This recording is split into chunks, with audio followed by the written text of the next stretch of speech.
This curbside rescue mid-century modern chest was in such bad shape that I wasn't certain it could even be restored.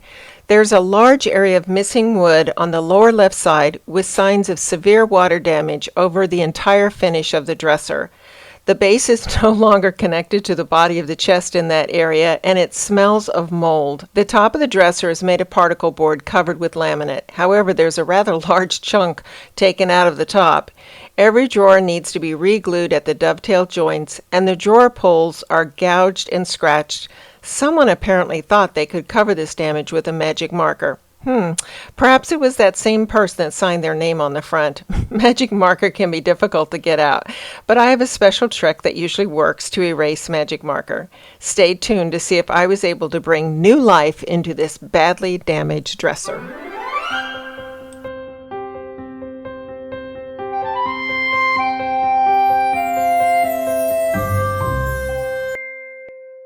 I immediately went to work trying to restore the missing lower portion. After I turned the dresser over, though, the smell of mold was overwhelming, so I put on a respirator. You can see the mold on my finger. I injected a lot of wood glue into the area where the veneer had separated from the base of the dresser. Clamps were used to secure it in place until the wood glue was completely dry. I brushed straight household bleach on the area to kill the mold. When the bleach was dry, I reapplied it until all the mold was gone. This dresser was filthy, so I cleaned it with crud cutter and rinsed it with water several times to ensure all the dirt and grime were gone. I used the specialized crud cutter for graffiti to remove the magic marker on the drawer. It came right off. The drawer pulls were then carefully removed and set aside. The drawer pulls were labeled so they could be reinstalled at the same location. This was especially important because I had intended to use the original nails to reinstall them. Every dovetail joint was coming apart, so I separated the dovetail and put a liberal amount of wood glue inside it. I removed any glue that squeezed out of the joint after I put the joint back together. The drawer was clamped with long clamps. However, I didn't have clamps that were long enough, so I actually put two together to make one long enough to reach from one side of the drawer to the other. I was actually surprised that I was able to make that work. After the glue was thoroughly dry, Bondo was used to reconstruct the missing wood on the bottom of the dresser. Since Bondo dries really quickly, I only mixed up enough that could be applied in about 5 minutes. There's a very strong odor to Bondo, so I also wore a respirator.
As you saw in the video, I applied 2 coats of Bondo, allowing it to dry in between coats. I sanded it and vacuumed it before I applied the second coat. When the second coat was dried, I used Zap wood filler to completely cover the damaged area and feather it into the undamaged area so there would be no line of demarcation.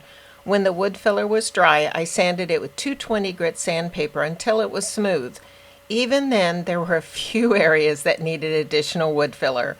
I filled in those areas with more wood filler and sanded it one last time until it was smooth.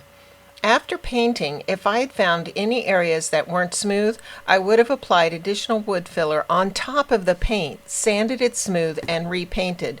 Fortunately, this wasn't necessary, but I wanted to point out that you can fill in areas after you've painted them, but before sealing. I'm using an all-in-one paint for this project, so it wouldn't have been a problem. I showed this entire process in great detail so you would clearly see what I did. When the area was painted, you could not tell that there had ever been any damage. The photos of the before and after this area are at the end of the video, so keep watching. While vacuuming the underside of the dresser, I saw another area where the veneer had broken away from the base, so it was glued with wood glue and clamped. There remained some dark areas that could indicate that there could still be more mold left, so I brushed on one final coat of household bleach. To build a base for the new legs, I used some recycled 1x3-inch pieces of pine. I put the pine in place and took into consideration its thickness to determine how long the legs should be to provide the appropriate proportion for the dresser. I decided to get 8-inch legs. Since there is a 2.5-inch skirt on the dresser, 5 1/2 inches of each leg would be visible. This pine was cut with a circular saw to the appropriate width. I had to wait 3 weeks for the legs to arrive. When I finally got to install them, I followed the manufacturer's instructions. A word to the wise, make certain they both go in the same direction. Unfortunately, the screws provided by the company were too small, and when I turned the dresser over, all 4 of them broke off. I didn't get that on video. I was pretty disgusted with these legs by this point. First, the company didn't send all the hardware needed to install them, causing a 3-week delay, and then the screws they did send were too small to properly secure the hardware. I reinstalled the legs using 1 1/4 inch wood screws, and now I'm certain they are on for good. I used an all-in-one paint by Heirloom Traditions in the color London. Since this product contains a primer, paint, and sealer, there are fewer steps. I did a video recently that will be linked at the end showing you how to apply it with a sponge. For this dresser, however, I brushed it on and then immediately went over it with a high-density foam roller on all the drawers. It's self-leveling, so I wasn't concerned about the minimal texture that remained while it was still wet. This brush and roll technique was a lot faster than applying it with a sponge, and I only had to apply 2 coats, but the final finish is smoother if you apply it with a sponge as shown in the prior video. If I had used the sponge technique, I have no doubt that I would have had to apply 3 or maybe even 4 coats to get complete coverage. I used the brush and roll technique for this entire dresser, but I decided to use the sponge technique for the top so it would be extra smooth.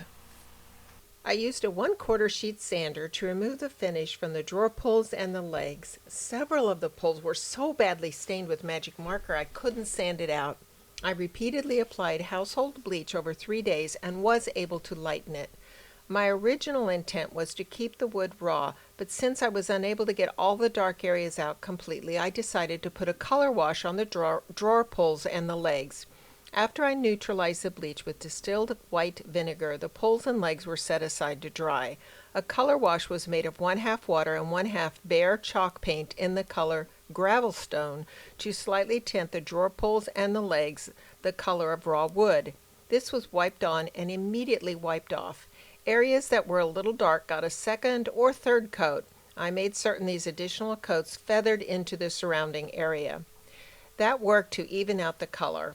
I applied 4 coats of matte polyurethane sealer, and when the final coat was dry, I used craft paper, like sandpaper, to smooth out any rough areas in the finish. You can also use a brown paper bag.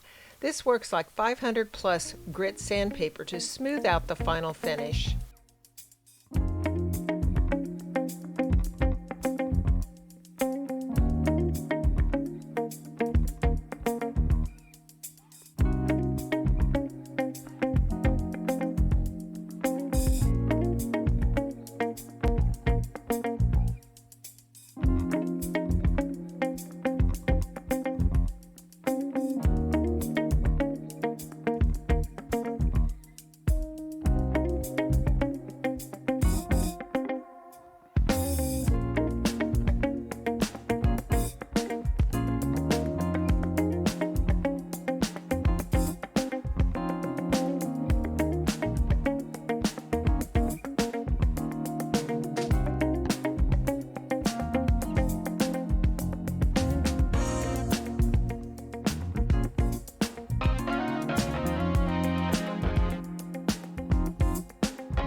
You can look at the back of a piece of furniture to determine what the top is made of.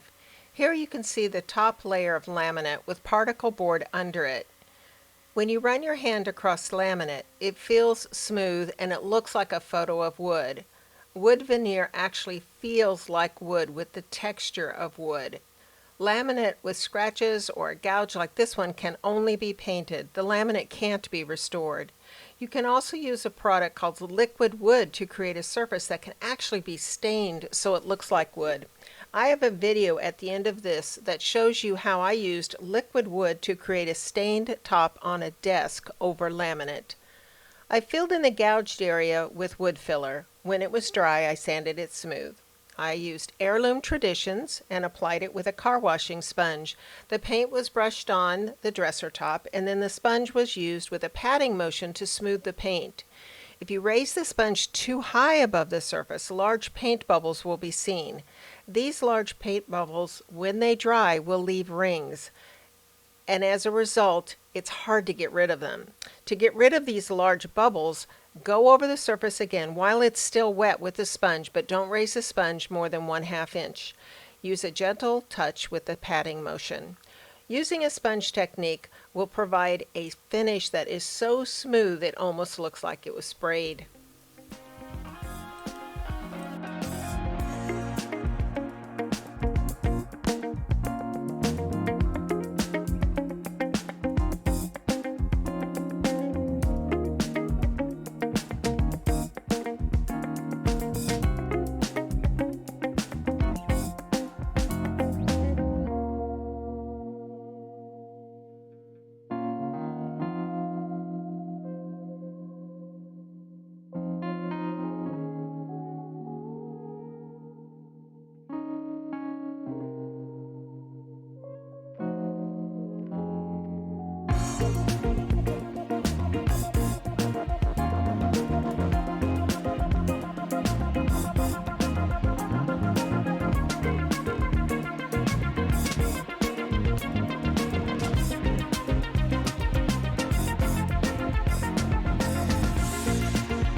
We're finally at my favorite part of every video, the before and after.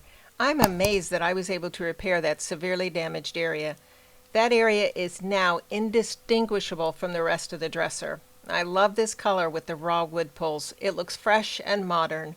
This mid-century modern chest has been given a new life, and I hope I've inspired you to use some of these techniques that I showed you to restore a piece of furniture for your personal use or flip it for a profit. It's so good to see you.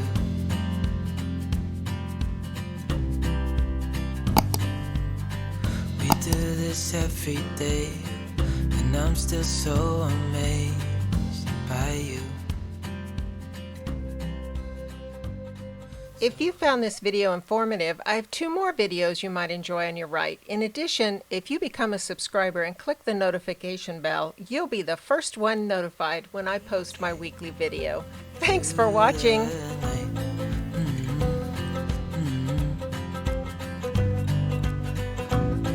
It's just us two.